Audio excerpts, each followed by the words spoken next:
afternoon, everybody. Welcome to the Trading Market Technicals morning call video for Monday, November the 4th. Markets did get a little bit of reprieve, a little bit of a bounce. Dow Jones up 69, Nasdaq up 2, S&P up 5, and the Russell, who's been really leading this market lower, is down actually 4.5 points on Friday. So we'll just see what happens coming into the new week, fresh week. We did get mutual fund inflows Thursday and Friday, kind of propped up the market, but we'll see what happens now. Does the market continue to roll over, or do we get one more push to the upside? We're looking at the ES, the E-mini S&P 1780 is going to be really the target if it wants to really push and push higher. I'll show that to you in a moment in the chart segment, but let's get right into the our indicators here. Have a lot to cover. We have the bullish percent SPX. We are now kissing that 8 period EMA, and as you can see, every time we do crossover, it's a pretty good sell signal. A little bit of chop every once in a while, but let's see if this can actually break down and get that sell signal that we're looking for. As you know, the markets are extremely overbought, and we are overbought now daily, weekly, and monthly. And when that happens, usually we do get a little bit of a pullback. We're going to see how that actually happens during the week, this week. We are into some seasonal strength, though, November, December. But again, remember, I mentioned last week or even a couple of weeks ago that when we are at all-time highs at these lofty levels, you have to be careful because maybe, just maybe, now again, not just conversation, the markets may just pull back before we get that Santa Claus rally, if at all. But we'll just have to take it one step at a time right now. We did have some ISM manufacturing numbers came out better than expected, actually better, surpassed since April. So that's also something in the cards that the Fed might be thinking about maybe an earlier taper than March or June of 2014. But we'll take a quick look at that again as the weeks go on. We have some economic data coming out this week as well, so we just have to monitor as it goes. All right, so the bullish percent, right now we're sitting right on the 8, so we'll just have to see how that works. Here's the tick. Tick actually came back up, end of day tick, but now as you notice that the tick is actually just sitting there just barely above zero, and we'll just see in the coming days if it can hold this below the zero line. That's going to also give you indication that, hey, I think we're maybe due for a little bit of a pullback. The McClellan oscillator, just really not much of anything here, but again, just a good gauge saying that we could move lower and or we could move higher. Plenty of room on both sides here. So that's something to keep an eye on. New highs, new lows. Well, as you can see here, we did close higher on Friday, but the new highs, new lows, non-existent, actually rolling over. That's another sign that the markets are a bit tired at these levels here. So let's just keep an eye on this, guys, because it does seem to happen here that we are at these levels where we are indeed for dire straits of a pullback. And I think it's healthy if the markets can pull back here. Here is the stocks above the 50-day moving average. We did get that sell signal here. We stopped right at the 80th percentile, but we are at the, again, lofty levels where the markets do, in fact, deserve a little bit of a pullback here. Okay, the dollar. Dollar actually had a major, major push to the upside. As you can see, is this for real? Only time will tell, but if we get a little bit of a pullback, we should hold at least that 20-day moving average and then catapult again to the upside. We did break that 50. We did break the 20. We're below the 200, but again, guys, it's a good move to the upside. And I've always mentioned that the dollar, to me, I do suspect the dollar starting to rally at one point in time. But we hit this lower part of support here at 79 and a quarter, and we just really catapulted to the upside. That definitely put pressure on commodities and a little bit of equities as well. And if you look at the commodity sector with the WTI crude, really just getting decimated here. And I do think that, again, I would be a better buyer of crude. Just don't like shorting it just because of geopolitical risk out there. You never know what happens overnight in the overnight session. But I would not touch this right now. I think it goes lower. We need to really consolidate at these areas of 92, 94-ish. Let it break a little bit and then pop to the upside. Here is gold. And as you can see here, gold actually rolled back over again. Now, gold is going to be in an area of support here that we could get a little bit of a bounce. So I'm not looking to short gold here either. Gold short would be a little bit back at the 1400 area, or I'd be a better buyer of gold at much lower levels. Here's the weekly spot of gold. We had that bull flag. We did pop up, but then we failed again. So just interesting. Remember, Here is gold. The long-term picture is actually in a bear market right now, and this really is just a bear flag here to me. It looks like, but again, we could test these areas here a little bit more, and then look to kind of roll back over again. So, commodities under pressure. CRB I mentioned to you, as you can see here, really just taking it on the chin here.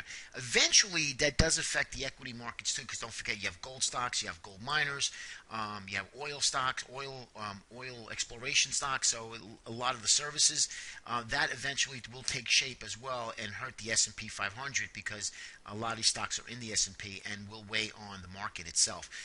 Does it happen overnight? No, not at all. But it's just something to keep an eye on as well.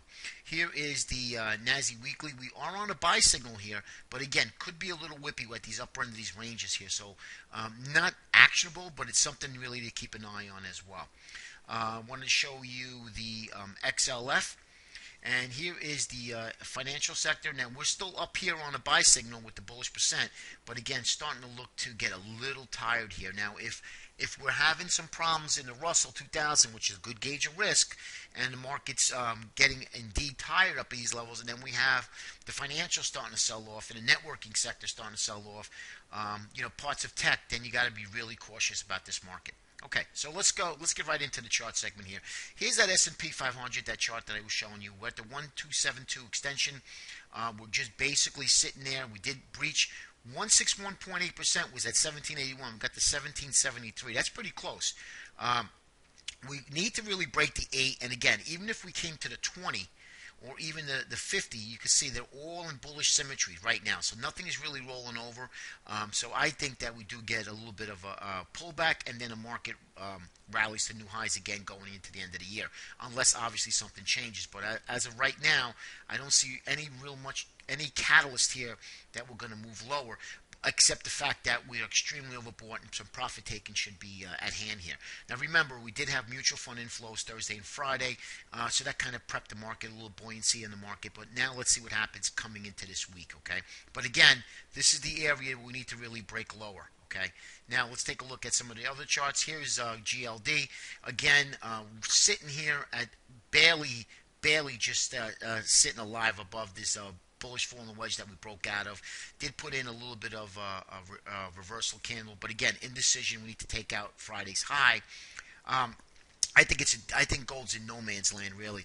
I'd like to see gold break a little higher before we actually move lower again, and that's GLD.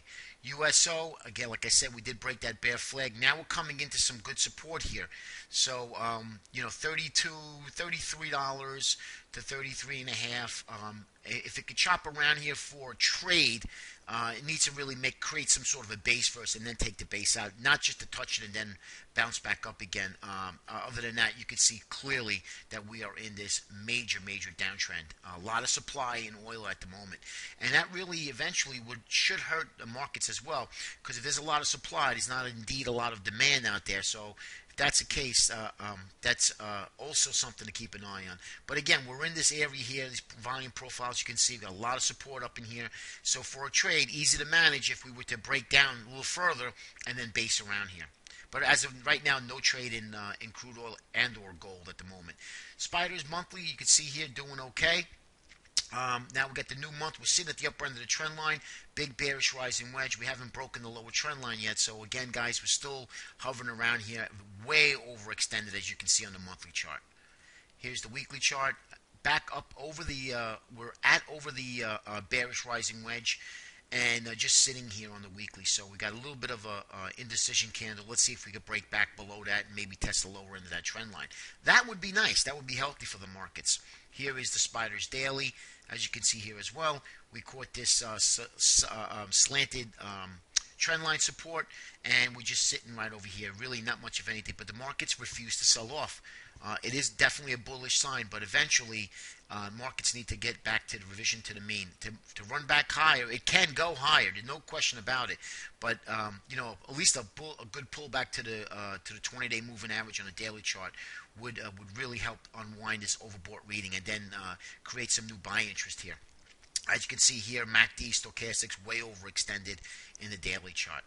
Here's the diamonds, not quite as extended, but still, as you can see, we do have overbought readings in the daily chart here, and we're just sitting at the upper end of the range, holding that 8 EMA. And here is the IWMs. Russell, as you can see, clearly leader on the downside. We did catch that 20-day moving average and that horizontal trend line. We caught it right to the penny. Let's see if we can shop around here again. If we can get some further downside movement, I think that's going to help the markets as well to push a little bit lower. I think it really needs it. I think it really is a healthy for the markets to at least pull back a little bit. It creates better buying opportunities when you have a lot of these stocks that are either way overextended or just gapping up and not moving. You don't have any movement intraday in the markets. They just move first thing in the morning, and that's pretty much it. Here's the transports doing well, holding better because obviously oil is getting crushed, and that's helping the transportation sector hold at these levels here. But again, way overextended here. And let's take a look at JP Morgan. Not much to say about JP Morgan, just other than, again, chopping around a symmetrical triangle. We really need to see the banks start to move too as well. Goldman didn't do much either. So I noticed that the bank sector, let's look at the XLF here, really didn't do much here. Just kind of sitting around at the 20-day moving average. So banks a little bit lackluster. Remember, we have tech a little lackluster here, and the Russell 2000 really starting to break down. That's not a good sign. That's what we want to see. We want to see everything in symmetry. And plus, we got overbought readings across the board. I like to see the markets pull down at least 5 to 8%.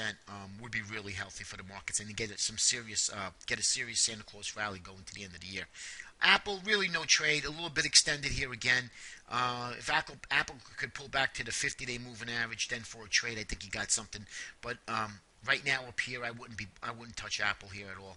And here is the IGN. There's a networking sector within the tech sector, and as you can see here, we did break down lower. So we're going to see if we can break down a little further. We do have this neckline, so we did break the neckline, which confirmed this head and shoulders pattern. The target is going to be 2706. That's going to be the target on this head and shoulders pattern. Qs weekly. Really not much movement this week. So we're just sitting here at the upper end of the trend line within this uptrend line. Again, overextended. You can see, look at the MACD, look at stochastics. A good pullback would really be in the cards here. And lastly is the Qs. As you can see, the Qs just hovering around the 8 EMA. Again, I'd like to see this market pull back. That's going to be the theme this week. Remember, we need a catalyst, though. If the markets have some better economic data, that's going to probably get some speculation out there that tapering may happen sooner rather than later. Okay, so let's just keep an eye on that. All right, guys, I hope everybody's enjoying their weekend. Hope you enjoy the rest of your Sunday, and we will speak to you on Tuesday morning with another full update. Have a great day, everybody. Take care.